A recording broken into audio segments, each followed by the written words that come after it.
Olá pessoal, estamos aqui para mais uma aula. Nessa aula vamos continuar falando de termodinâmica, mais especificamente vamos falar de calor. Então, como a gente sabe, um corpo mais frio ele esquenta quando está em contato com um corpo mais quente. E nesse caso a gente diz que houve transferência de calor. Mas o que é o calor? Então, até o final do século XVIII, haviam duas correntes para tentar explicar o que era o calor.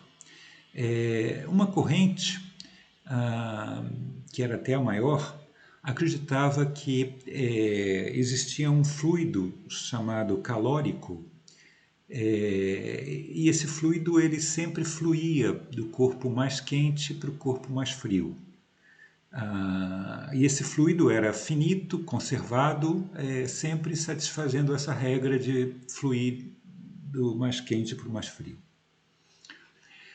Por outro lado, existia uma outra corrente que defendia que o calor consistia num movimento minúsculo das partículas que compunham os corpos. Então, a primeira ideia ela tinha problemas, digamos, graves com alguns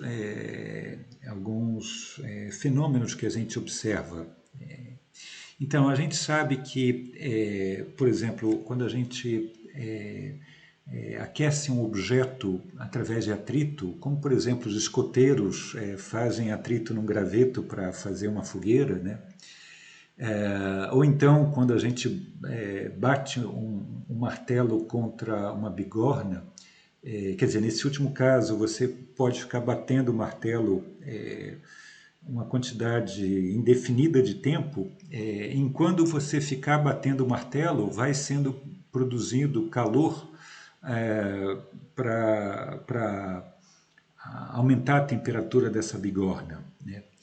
E o calor está indo no sentido do corpo mais frio para o corpo mais quente, e, como eu falei, isso pode ficar de maneira indefinida, né? Então, isso ia contra essa ideia de ter um líquido, um fluido conservado, sempre fluindo do mais quente para o mais frio, né?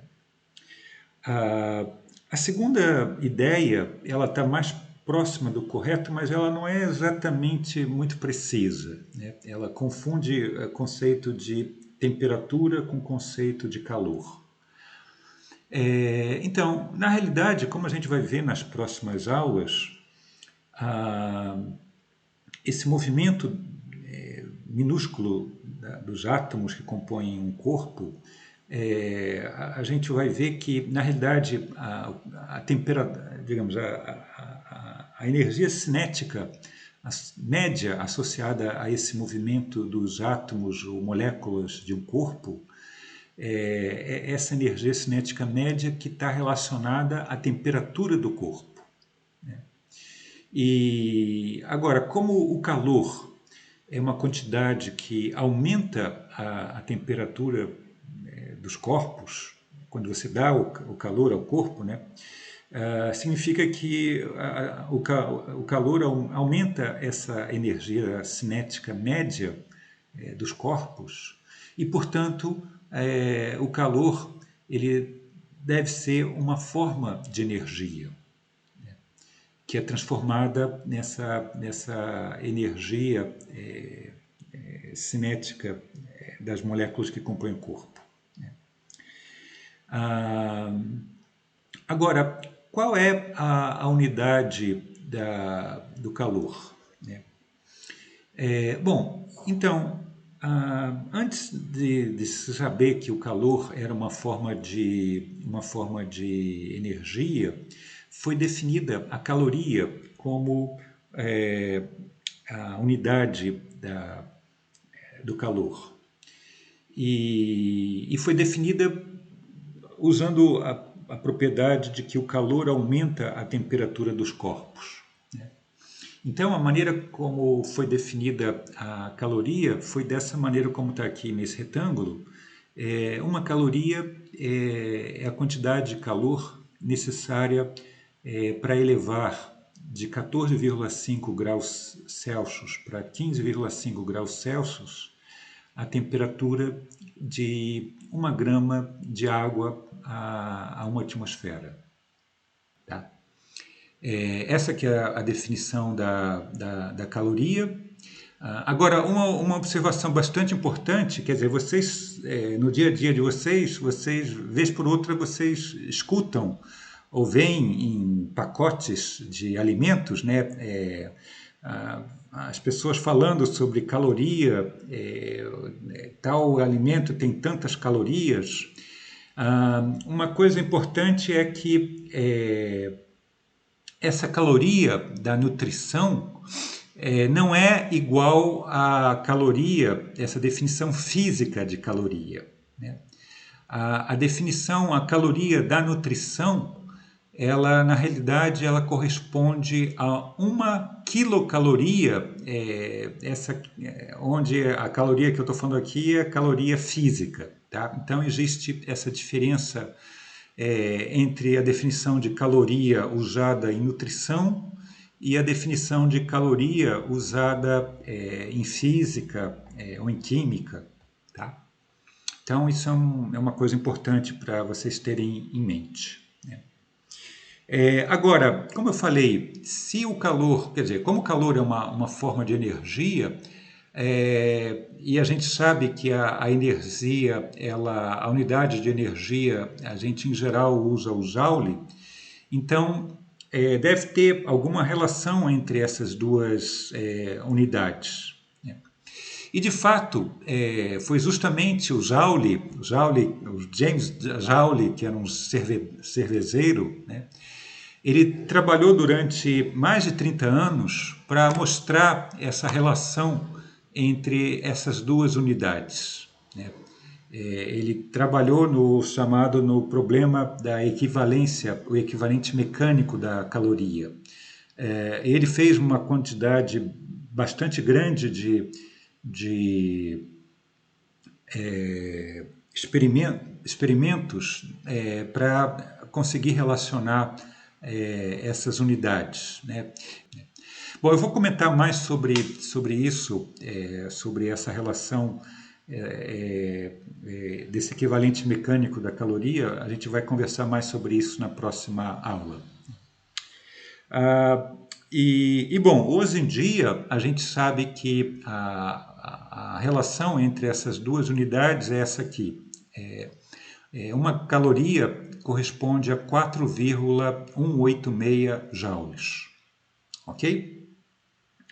Bom, agora, a gente sabe que, como eu falei, essa quantidade, o calor, ele aumenta a temperatura, ele pode aumentar a temperatura dos corpos ou pode também fazer uma substância mudar de fase, né? Agora, digamos que do dia a dia a gente sabe que quando a gente coloca água no fogo, uma panela no fogo com água,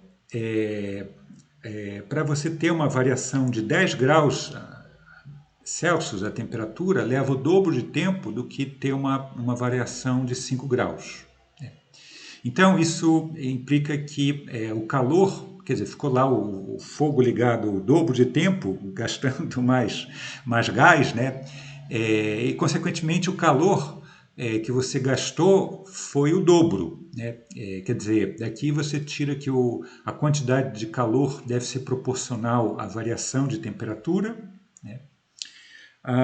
Por outro lado, você tem que, se você coloca duas panelas, numa panela você coloca 1 litro d'água e em outra você coloca 2 litros d'água e espera até ferver, se você fizer essa experiência, você vai ver que a panela que tem 2 litros d'água vai levar o dobro de tempo para ferver do que a que tem 1 litro, supondo que o fogo onde elas estão é o mesmo, né? Então, daí você tira que também a quantidade de calor que você tem que dar, ela deve ser proporcional à massa da substância que você está aquecendo, se você considera a mesma variação de temperatura, né? E além disso, a gente sabe, uma outra coisa importante, se por exemplo eu coloco, eu não sei, dois objetos idênticos, né? Só que um metálico e outro de madeira. A gente coloca esses dois objetos inicialmente à mesma temperatura, coloca os dois no sol, ah, espera uns 10 minutos e aí depois coloca a mão em cima dos dois, o objeto metálico vai estar muito mais quente do que a madeira, né? Significa que, digamos, eles a princípio receberam a mesma quantidade de calor, se eles têm a mesma forma, né? Mas o metal aumentou muito mais a temperatura dele do que a madeira, né? Então, para você ter, você tem que dar muito mais calor para a madeira para ela aquecer o mesmo do que o metal, né? Então, dessas experiências simples, a gente vê que, como eu falei, o calor que a gente dá para uma substância, para você ter a mesma variação de calor, a mesma variação de temperatura, esse calor tem que ser proporcional à massa do que eu estou considerando. Esse calor dado a substância vai ser igual, vai ser proporcional à temperatura. E também esse calor ele vai ter que depender da característica da substância que eu estou aquecendo, né? Então, a gente deve ter uma relação desse tipo, né? Para eu esquentar uma substância, tem uma variação ΔT, a quantidade de calor que eu tenho que dar a essa substância deve ser proporcional a essa quantidade, essa variação de temperatura, deve ser proporcional à massa da substância e deve depender também de que material estou considerando, né? Então, esse C aqui,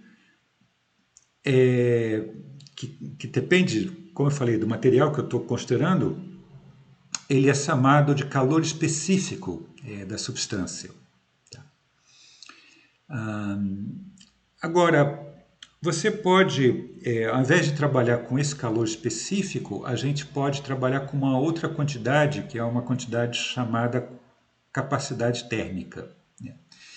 Então, por definição, a capacidade térmica de um determinado objeto, que tem uma massa m, a capacidade térmica desse objeto vai ser a massa desse objeto multiplicado pelo calor específico desse objeto, tá?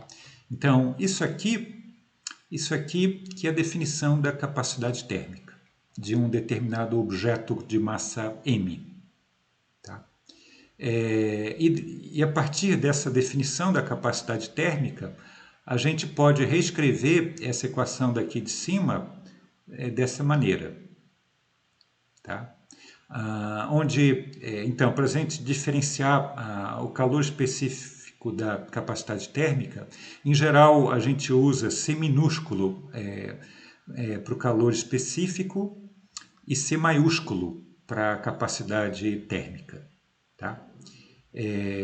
Então, quando a gente trabalha com capacidade térmica, a relação entre a quantidade de calor que eu estou numa substância e a variação da temperatura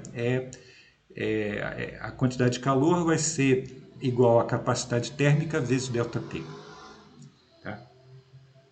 Então, dessa maneira, quer dizer, a capacidade térmica ela leva em conta a massa do objeto, né? Então, 2 litros de água tem um dobro de capacidade térmica de 1 litro de água.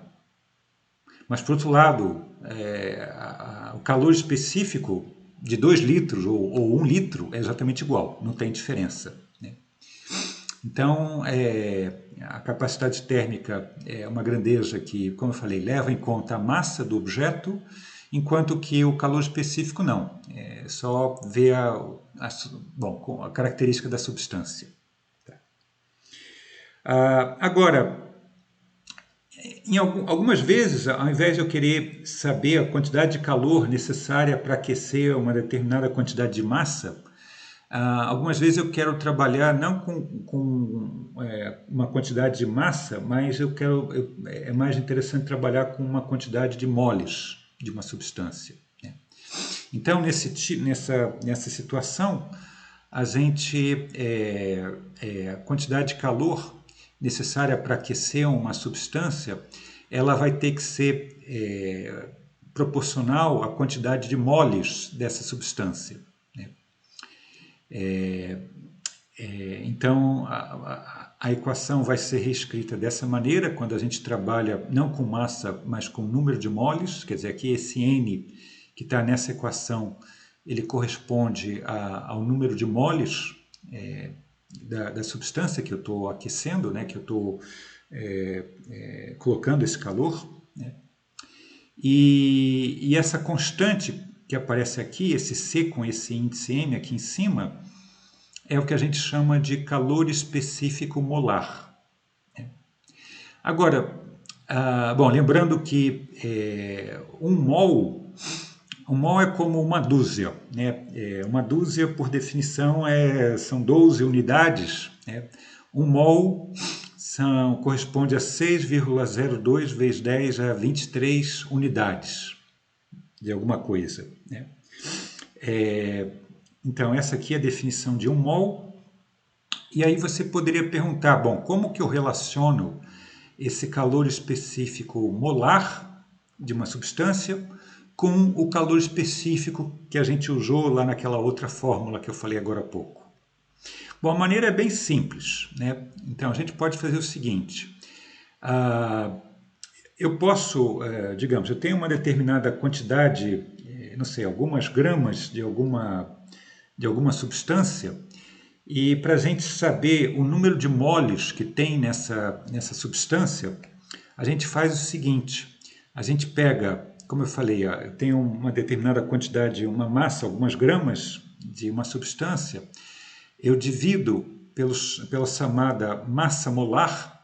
A massa molar é a massa de um mol de uma determinada substância, e quando eu divido a massa que eu tenho pela massa de um mol, eu vou saber exatamente quantos moles eu tenho, né? Se eu tenho, não sei, carbono, ele tem lá a massa de um mol de carbono é 12 gramas, e eu tenho lá, não sei, alguma determinada quantidade, 12 quilos de carbono, a partir dessa definição eu vou saber quantos moles eu tenho de carbono na minha substância.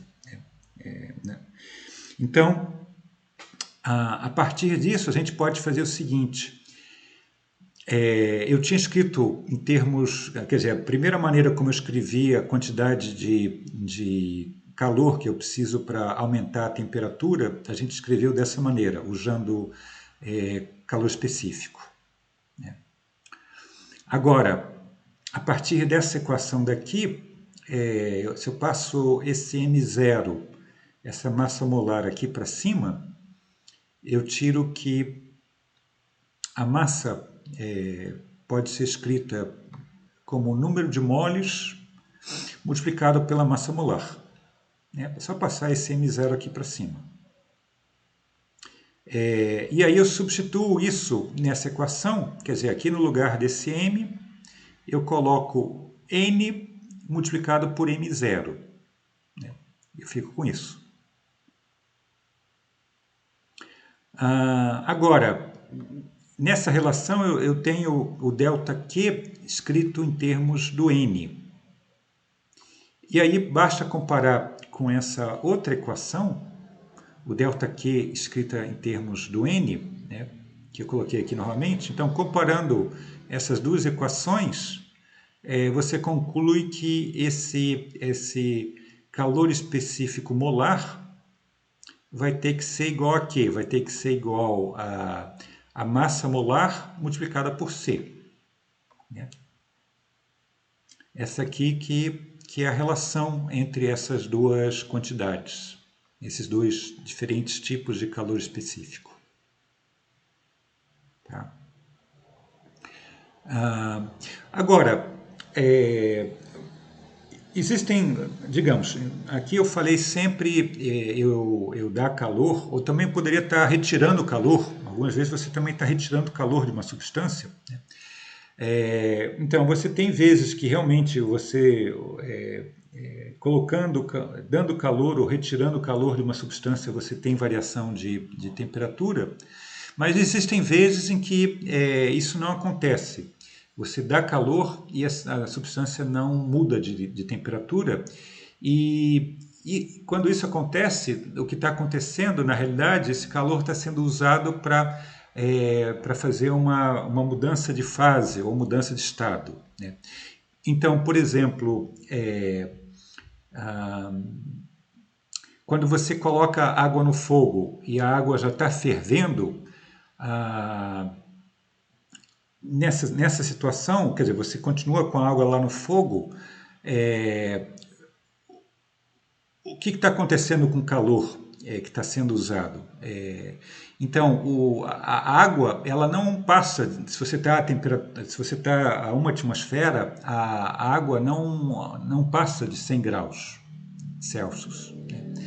Então, o que está acontecendo nessa situação esse calor está sendo usado para transformar água líquida em vapor d'água.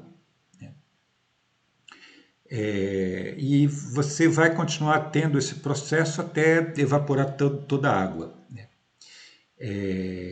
Então, a partir disso, até uma recomendação culinária, né? Então, sempre que você está com a água no fogo e a água começa a ferver,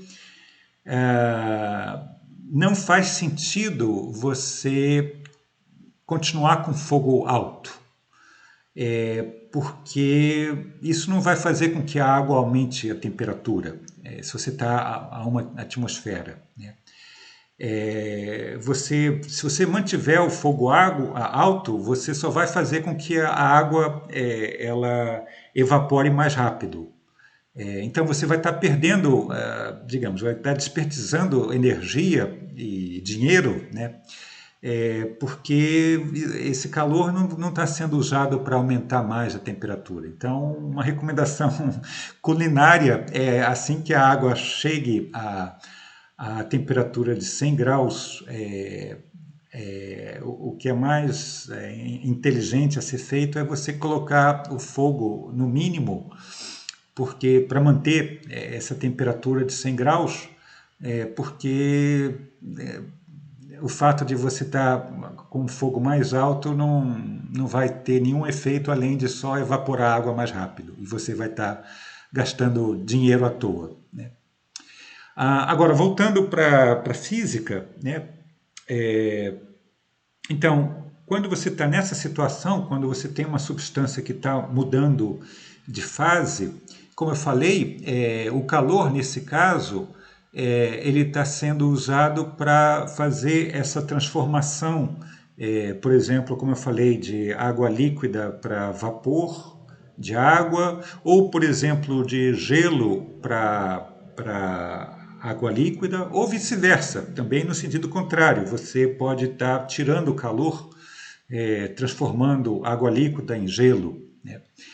Não importa a direção, o calor nesse caso ele não está sendo usado para variar a temperatura. Então, nesse caso, a gente tem uma relação desse tipo, né? Você vai ter um calor usado para fazer uma quantidade M de água ou qualquer outra substância, né, mudar de estado, né? E esse L aqui é o que a gente chama do calor latente ou calor de transformação, né? Agora, é importante, uma observação bastante importante, esse calor latente, ele depende não só da substância, mas também de qual transformação você está considerando, né? Então, por exemplo, no caso da água, você tem a transformação do gelo para a água, e tem a transformação da água para o vapor, né? Em cada caso, o calor latente é diferente. Do gelo para a água tem um valor e da água para o vapor, desculpa, do gelo para a água líquida tem um valor e da água líquida para o vapor tem um outro valor, esse L. Tá legal? Agora, você pode perguntar, a gente viu um calor sendo usado, como eu falei, ou para mudar a temperatura de uma substância, ou para mudar o estado de uma substância. Agora, como que a gente tem essa transferência de calor? Como esse calor é conduzido de um lugar para o outro? Né? Então, isso que a gente vai ver agora. Né? Existem 3 diferentes maneiras como você pode transferir calor de um ponto para um outro. Né? Existe o que a gente chama de convecção. Você pode transferir calor por radiação e você pode também transferir calor por condução. Né? Então, qual é a diferença dessas 3 maneiras de transferência de calor? Bom, primeiro a convecção. Né? Então, no caso da convecção, o que acontece é o seguinte: a convecção ela ocorre através de um fluido, por exemplo, pode ser ar ou água, né? É um fluido qualquer. Se eu tenho um fluido que está próximo a alguma coisa quente, como por exemplo, não sei, uma fogueira, né? Ou um objeto, um carro quente, porque está no sol, né? O que acontece, o ar que está próximo a esse objeto quente, ele vai aumentar a temperatura dele. Né? E aumentando a temperatura dele, ele diminui a densidade. Né? Ele fica com uma densidade menor com relação ao ar que está mais frio. Né? E aí, pelo fato desse ar mais quente estar a uma densidade menor do que o ar com uma densidade, o ar mais frio que está a uma densidade maior, o que acontece é, como a gente estudou lá a força de empuxo, o fato dele ter a densidade menor faz com que ele suba com relação ao ar mais frio, né? Por força de empuxo, que a gente estudou há poucas aulas atrás. Né? Se eu tenho um objeto com uma densidade menor mergulhado num líquido, num fluido, né? A tendência dele é subir. Né? Então, esse ar mais quente ele sobe por força de empuxo, e aí o ar mais frio tem a tendência de ir substituir esse ar mais quente, né? E aí você tem uma circulação de ar, né? Entre esse ar mais quente subindo e o ar mais frio descendo, e aí esse ar que desceu ele vai esquentar e vai subir, e assim você vai ter uma circulação. Né? Isso acontece, bom, não só com ar, mas também nos oceanos, com a água. Né? Então, isso é um fenômeno de convecção, de transporte de calor, que acontece usando fluidos. Né? Agora, e que cria, como eu falei, cria correntes marítimas ou ventos. Né? Agora, uma outra forma de você transmitir calor de um ponto para o outro é através da radiação, mais especificamente radiação eletromagnética. Né? Então, a gente sabe que qualquer corpo emite ondas eletromagnéticas, emite energia por ondas eletromagnéticas. Né? E o que foi mostrado há algum tempo atrás é que a taxa de emissão de energia ela satisfaz essa relação daqui. Essa relação daqui foi mostrada primeiro de maneira experimental por Stefan, e depois por Boltzmann, de maneira teórica, a partir da mecânica estatística. Eu não vou poder, digamos, vai muito além do escopo desse curso, eu não vou poder mostrar isso aqui, né? Mas, digamos, essa aqui que é a relação que a gente tem da taxa de energia emitida por um corpo através de ondas eletromagnéticas, né? E aqui nessa equação eu tenho que esse A corresponde à área da superfície do corpo. Esse sigma, ele é uma constante. Essa constante tem esse valor aqui, é chamada constante de Stefan Boltzmann. O T, ele é a temperatura em Kelvin. Isso aqui tem que ser necessariamente em Kelvin, a temperatura em Kelvin do corpo. E esse é o que a gente chama de emissividade do corpo, né? E é um número que varia entre 0 e 1. Quer dizer, tem corpos que emitem mais energia eletromagnética, tem corpos que emitem menos, e o valor máximo desse é 1, e isso ocorre para o que a gente chama de um corpo negro. Então, essa forma, quer dizer, como isso é uma energia eletromagnética, essa energia ela se propaga, ela pode se propagar inclusive através do vácuo, né? Ela não precisa de um meio para se a energia eletromagnética não precisa de um meio para se propagar, né? E essa é a forma como o Sol emite energia eletromagnética, ele emite através dessa lei. E essa energia que chega aqui na Terra, e essa energia pode ser convertida pode ser absorvida e convertida em calor, tá?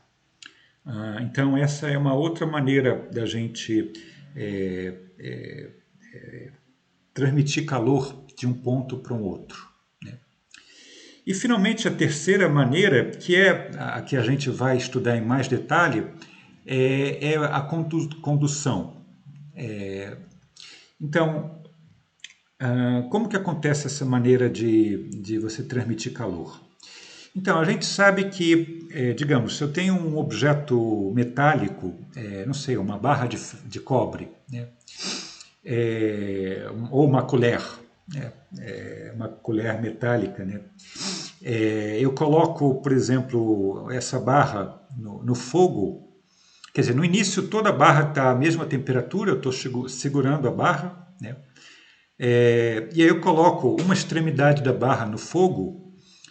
O que vai acontecer? No início, a extremidade que está no fogo vai aquecer, vai esquentar, e passado algum tempo, a outra extremidade onde eu estou segurando, ela vai começar a aumentar a temperatura, aumentar, até o momento que eu vou ter que largar aquilo, né? Então, daí você viu que está tendo, no caso, teve uma transmissão de calor através dessa barra de cobre, né? Quer dizer, isso não foi como no caso lá do fluido, né? Nesse caso aqui é uma transmissão através de um sólido.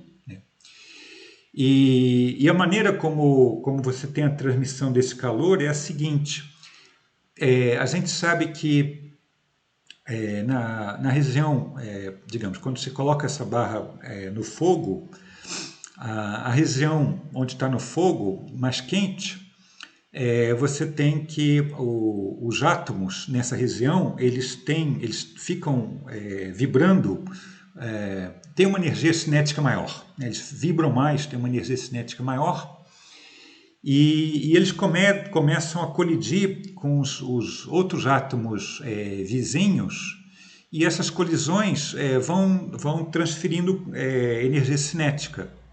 E assim por diante, né? Os átomos vão cada vez colidindo com os átomos vizinhos e vão transmitindo essa energia cinética, e aí cada vez mais, mais átomos vão estar com maior energia cinética até chegar a outra extremidade, né? Mas, digamos, nesse fenômeno, o que está sendo transmitido, você não tem o átomo saindo de uma extremidade e indo até a outra extremidade. O que você teve nesse caso foi uma transferência dessa energia cinética que foi transmitindo através dos átomos. Tá? Esse fenômeno, ele, na realidade, ele pode ser, dependendo do material, esse fenômeno ele pode ser amplificado, por exemplo, no caso dos metais, os metais eles possuem elétrons livres e que estão livres, digamos, na substância, né? E esses elétrons, pelo fato deles estarem livres, eles assim que eles recebem essa quantidade de calor, eles aumentam a energia cinética deles e eles, como estão circulando livremente no material, eles conseguem transmitir essa energia muito mais rapidamente de um lado para o outro do material. E é por isso que os metais são bons condutores de calor, por esse fato, né, de você ter a condução do calor sendo amplificada por esses elétrons livres na rede cristalina do metal. Tá? Agora, o que a gente observa nesse tipo de transmissão de calor por condução é o seguinte, digamos, mais uma vez a gente pode usar o exemplo quando você coloca, digamos, uma panela, não sei, uma panela com água no fogo, digamos uma panela metálica, coloca ela no fogo, você nota o seguinte, a água aumenta a temperatura, tem uma variação, digamos, o calor é transferido do fogo para a água através digamos, do fundo da panela. Esse calor é transmitido, ele é transmitido mais rápido se você tem um fogo com uma temperatura maior. Né? Se você tem dependendo da temperatura do fogo, onde você coloca a temperatura, esse calor é transmitido para a água de maneira mais rápida. Né? Então, o calor transmitido depende da diferença de temperatura. Né? O calor transmitido, esse ΔQ aqui é o calor transmitido para a água, tá? Digamos, através do fundo da panela. Né? Então, esse calor transmitido para a água, como eu falei, ele depende dessa variação da temperatura, ele depende da espessura do fundo da panela, né? Se a espessura é pequena, a transmissão é rápida, se o fundo é muito mais grosso, você leva mais tempo para ter essa transmissão de calor. Depende também da área da tua panela, né? E obviamente depende do tempo, como a gente falou agora há pouco, né? Se você deixa mais tempo ou menos tempo, quanto mais tempo você deixa a panela no fogo, mais calor é transmitido para a água. Né? Então, a partir desse exemplo bem simples, a gente pode concluir que a quantidade de calor que foi transmitida para a água, ela depende, é proporcional à área, ao tempo, ao intervalo de tempo que ela ficou submetida a esse calor, né? A diferença de temperatura e é inversamente proporcional ao ΔX, né? A espessura. Né? A espessura, se você estiver lá na situação lá da barra que eu falei antes, que você colocar uma barra no fogo, né? Se uma barra ou coloca uma colher, uma colher pequena, né? Bom, na colher pequena você vai soltar ela muito mais rápido porque ela vai aquecer, como ela é muito menor, né?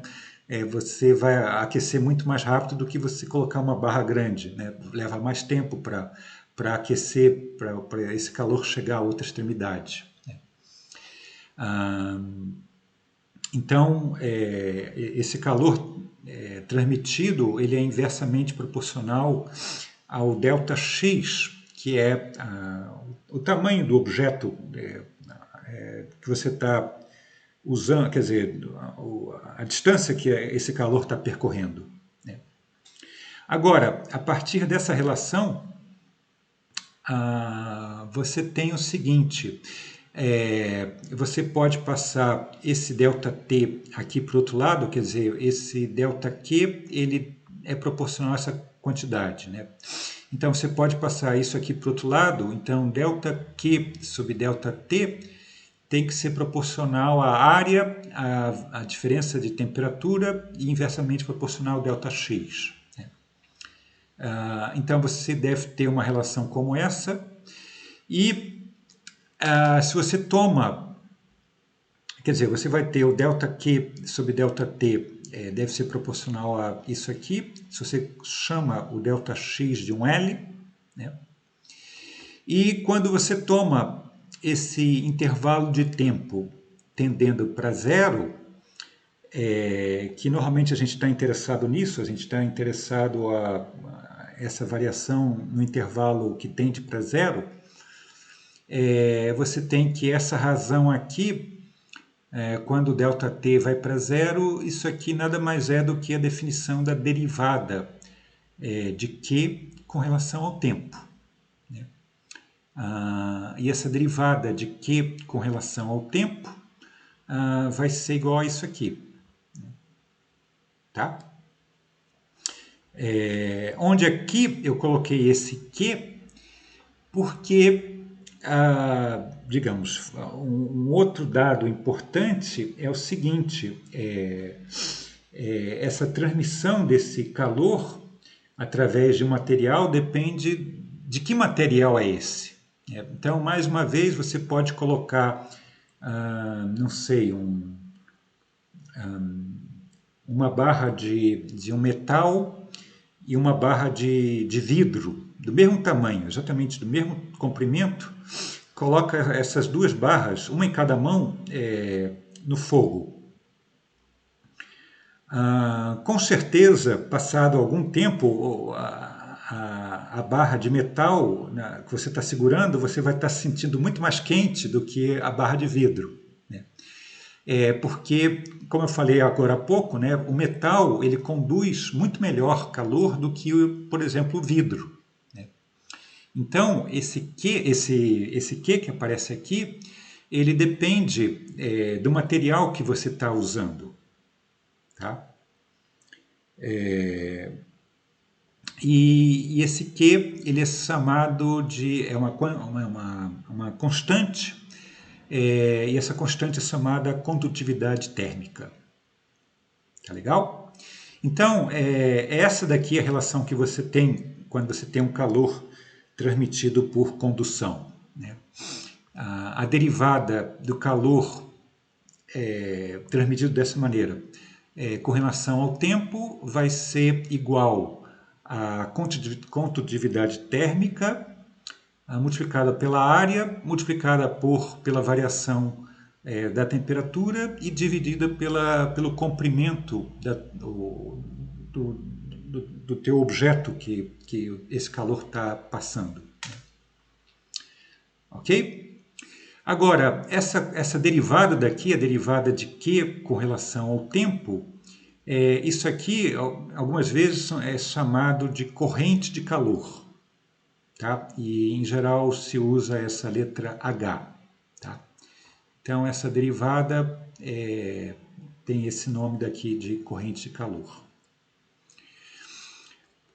Bom, observação importante é que, em algumas vezes, quando, digamos, engenheiros vão fazer, principalmente em lugares frios, né, países frios, eles colocam nos prédios materiais que são isolantes térmicos, né?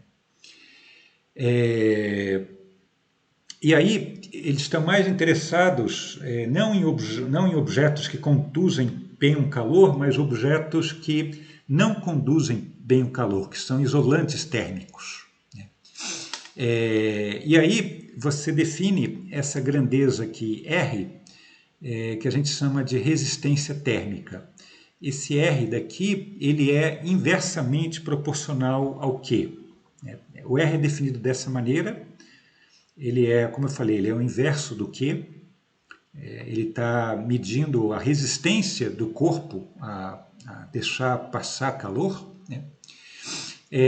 Mas ele também ele é diretamente proporcional à espessura do material.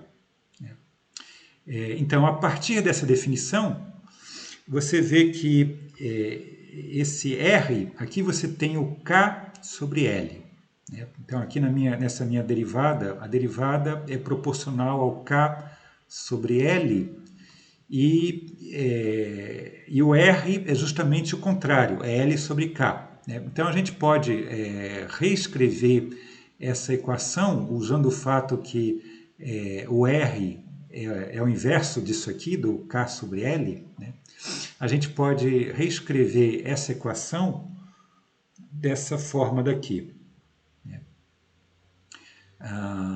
Aquela derivada ela vai ser inversamente proporcional ao R. E aí, como o R já tem dentro dele o L, então aqui não tem mais aquele L, tá? Em comparação a essa equação daqui, onde essa equação aqui leva em conta o L, a espessura do material. Aqui o L já está aqui dentro dessa resistência térmica. Tá? Então, isso aqui são duas maneiras equivalentes de você escrever essa derivada. Tá? E aqui eu já escrevi explicitamente, então, esse ΔT, a gente está considerando esse ΔT como sendo uma variação positiva de temperatura. Então, sendo esse ΔT uma variação positiva de temperatura, ele tem que ser a temperatura do corpo mais quente. Então, aqui eu chamei TH, esse H é de hot, menos TC, esse C é de cold. E aí, é claro, quer dizer, a temperatura do mais quente é maior que a temperatura do mais frio, então esse número aqui vai ser sempre positiva. Tá? Então aqui a gente está considerando essa variação de temperatura sendo escrita dessa maneira. Tá legal? Bom, vamos agora fazer alguns exercícios para aplicar tudo que a gente aprendeu até agora. Então, vamos aqui. Bom, aqui mais uma vez são alguns exercícios lá do Halliday, Resnick, Walker. Desculpa, aqui faltou, tem um erro aqui é graus, 10 graus Celsius. Tá? Faltou aqui os Celsius. Então, primeiro nesse exercício 1, ele fala o seguinte, você tem 720 gramas de gelo a menos 10 graus Celsius e você quer passar essa quantidade de gelo para água líquida a 15 graus Celsius positivo. E ele quer saber qual é o calor que eu preciso dar para esse gelo passar dessa temperatura para a água a essa temperatura. Então, a gente tem que dividir esse problema em 3 partes. Eu vou ter, primeiro, o calor que eu preciso dar para o gelo passar do gelo a menos 10 graus Celsius para o gelo a 0 graus Celsius. Depois, o calor que eu preciso dar para passar do gelo a 0 para a água líquida a 0. E, finalmente, a terceira parte seria o calor que eu tenho que dar para passar água líquida a 0 para água líquida a 15 graus Celsius. Tá? Então é assim que eu tenho que fazer, separar nessas três partes. Né? Então, primeiro, como eu falei, gelo a menos 10 graus Celsius para gelo a 0 graus Celsius. A quantidade de calor, vamos chamar ΔQA, que eu vou precisar nesse caso, vai ser a massa, que é esse 720. Então, aqui depois eu tenho que passar isso para quilogramas. Né? Depois eu vou ter o calor específico, mas aqui eu tenho que tomar um cuidado, que eu estou trabalhando tanto com gelo quanto com líquido, e o calor específico do gelo não é igual ao calor específico da água líquida. Tá? Aqui ele fala os dois diferentes valores de calor específico para os dois casos diferentes. Então aqui é o calor específico do gelo e multiplicado pela variação da temperatura. Né? Então, agora colocando os números. A massa. Bom, a massa, como aqui... Então, aqui você tem que tomar sempre cuidado. As unidades que você vai trabalhar, você tem que ver em que unidades estão escritos o calor específico. Né? Aqui, por sinal, eu coloquei esse C, parece C maiúsculo. Aqui foi uma distração minha, aqui tinha que ser C minúsculo. Tá? Isso aqui são calores específicos. Tá? Isso aqui foi, mais uma vez, erro de digitação. Então, você vê que, como aqui está em quilograma, aparece aqui no denominador quilograma, então eu estou trabalhando com massa, a massa tem que estar em quilograma também. Né? Tem que estar consistente com a unidade que eu estou trabalhando aqui para esse calor específico. Tá? Então, passando isso aqui, mas se aqui tivesse em gramas, aí tudo bem, aí eu poderia trabalhar com 720 gramas. Né? Mas como aqui embaixo, no calor específico, ele está trabalhando em quilograma, então aqui eu tenho que passar isso para quilograma, e isso corresponde a massa em quilogramas, é 0,720 quilogramas. O calor específico do gelo é 2.220 e a variação de temperatura é 10 graus Celsius. Aqui você poderia falar, mas pelo que você falou, aqui no calor específico ele está usando, como está com K, aqui significa que ele está considerando Kelvin como temperatura, unidade de temperatura. Né? Agora, a gente sabe que, digamos, a diferença do Kelvin para Celsius é só onde está o zero. Mas quando você pega a diferença de duas temperaturas, elas são iguais tanto em Kelvin quanto em Celsius. Né? A diferença da água a 0 graus para 100 graus é a mesma se você trabalha em Kelvin ou em Celsius. Né? Então aqui eu não preciso mudar. Né? Mas poderia estar em Fahrenheit. Né? Aí eu teria que mudar para Fahrenheit. Né? Mas aqui eu não preciso mudar. Bom, se você coloca isso aqui na calculadora, o número que a gente pega dá 15.984. E aqui, mais uma vez, como você vê que esse calor específico aqui está com a unidade de joules, então ele está considerando que o calor, essa resposta tem que estar também em joules. A unidade de calor que está sendo consideradas é joules. Né? Bom, depois a segunda cálculo que a gente tem que calcular é o calor para passar gelo a 0 graus para água líquida a 0 graus. E, bom, nesse caso, o calor vai ser a massa multiplicado pelo calor latente.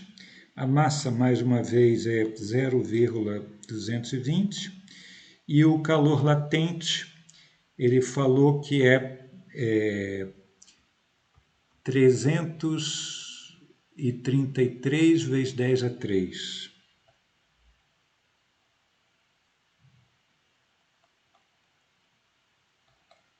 Bom, colocando isso aqui na calculadora, a gente vai pegar 239.760 joules. E bom, a terceira parte é passar da água a 0 graus para água a 15 graus. E aí, o calor que você precisa para fazer isso é a massa, o calor específico agora da água líquida, vezes a variação de temperatura. Mais uma vez, aqui a massa é 0,720. O calor específico da água líquida é 4.190. E a variação de temperatura é 15 graus. Colocando mais uma vez na calculadora, isso dá 45.252 joules. Então, o calor total vai ser a soma desses três valores.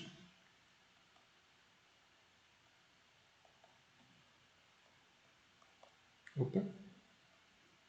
E se você calcular isso, vai dar 300.996 joules. Ok? Então, esse era o primeiro exercício. Agora, o segundo exercício, ele é um pouquinho mais trabalhoso, ele é o seguinte. Ele fala que tem uma colher de cobre, e essa colher de cobre, ela tem uma massa de 75 gramas, e ela é aquecida até uma temperatura de 312 graus Celsius. Eu vou chamar isso da temperatura inicial. Tá? Essa é a temperatura inicial dessa colher. Aí essa colher é colocada num becker de vidro, e esse becker tem 220 gramas.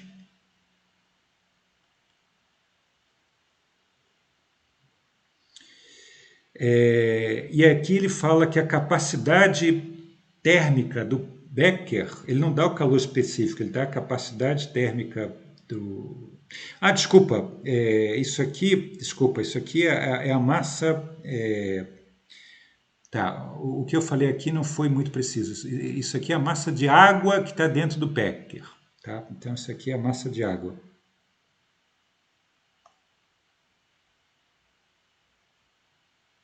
E a capacidade térmica do becker é 45 calorias por Kelvin. Nota que agora aqui ele está trabalhando com calorias, tá? Para a comunidade de calor. Né? E a gente tem que a temperatura TI da água e do becker é 12 graus. Tá, então eu vou mudar, desculpa, eu não tinha me tocado desse detalhe, ele usa TI para outra temperatura. Então deixa eu mudar, deixa eu chamar isso aqui só de um T. Então a temperatura inicial do becker e da água é 12 graus Celsius.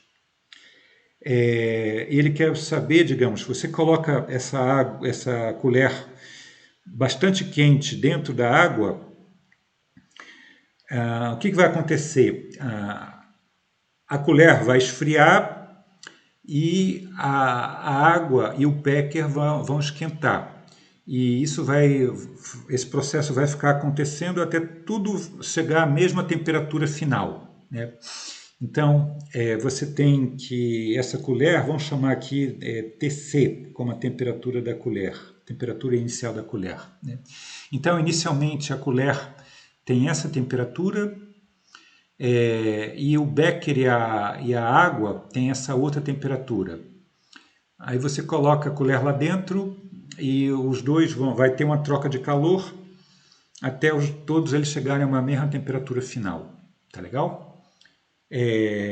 Então eu tenho que, quer dizer, cada um deles vai receber ou dar calor, né?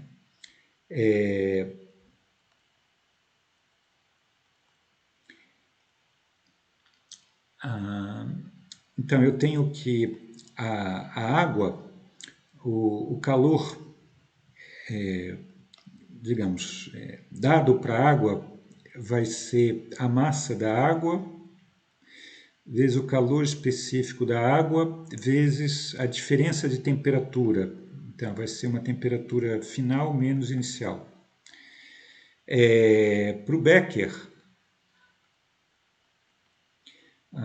o calor que o becker recebe, como aqui para o becker eu tenho só a capacidade térmica dele, eu não tenho a massa dele, então eu tenho que escrever em termos da capacidade térmica, que é a capacidade térmica multiplicada pela variação de temperatura, que é a temperatura final menos a inicial dele, que é TI, e depois para a colher.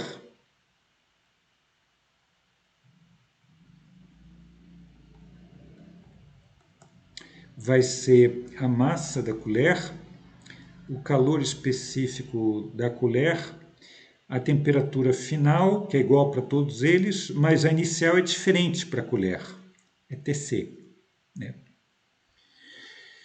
Então eu tenho isso, e o que acontece é, digamos, esse sistema é um sistema, apesar de não estar escrito explicitamente, mas esse sistema é um sistema isolado. Então o que acontece é que você vai ter calor passando de um para o outro, mas a soma de todos esses, o calor desses três calores vai ter que dar zero. Eu vou ter que ter o QA mais o QB mais o QC, a soma disso tem que ser zero. Tá? Então, basta colocar aqui o quanto vale cada um desses calores. Então, eu vou ter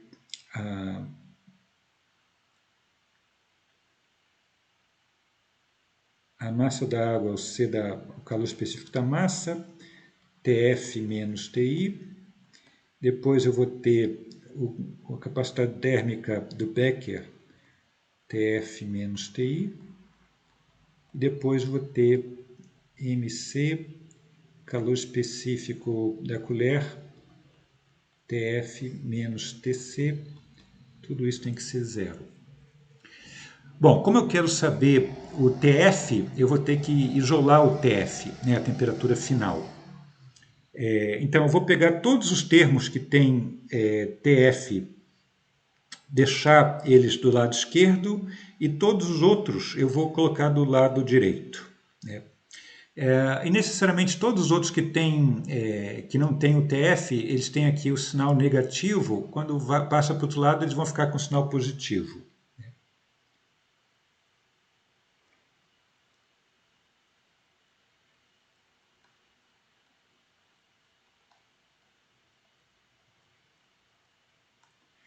Então, juntando todos os termos que têm TF, eu tenho 3 termos com TF, eu já coloquei aqui, e os outros termos eu coloco para o outro lado. Então eu tenho 2 termos que têm esse TI, eu vou colocar já os dois termos juntos.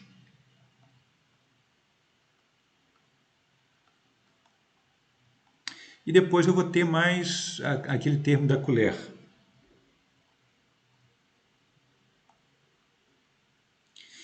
Bom, agora é só passar esse parênteses aqui para baixo e eu vou ter então o TF vai ser, bom, tudo que está ali em cima dividido por isso que está aqui embaixo.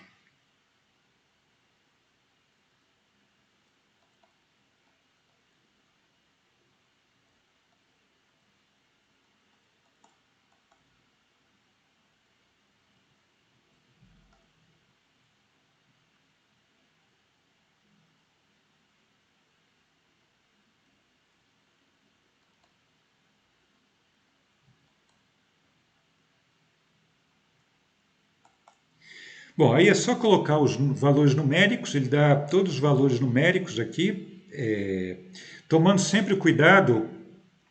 Então, aqui você vê que no calor específico, diferente do que aconteceu no outro caso, aqui esse calor específico, aqui no denominador, está em gramas, né? Aqui também está em gramas. Então, para massa, a gente tem que manter a massa, nesse caso, em gramas. E bom, aqui ele está usando calorias para calor. Tá? Então, mais uma vez, vocês têm que tomar esse cuidado de ver em que unidades estão escritos os calores específicos ou latente e colocar a massa, calor, etc., tudo nas unidades correspondentes. Tá? Mas já está tudo na unidade correta. Se a gente colocar os valores e colocar tudo na calculadora, eu não vou fazer aqui, mas o resultado final é que a temperatura final vai ser 19,6 graus Celsius. Ok? Então, esse é o resultado para esse exercício. Tá legal? Bom, então tá. Eu vou parar por aqui. Na próxima aula eu faço também um exercício lá de condução de calor. Para não ficar essa aula muito longa, eu vou deixar para outra aula. Ok? Então a gente continua na próxima aula falando sobre termodinâmica. Até mais.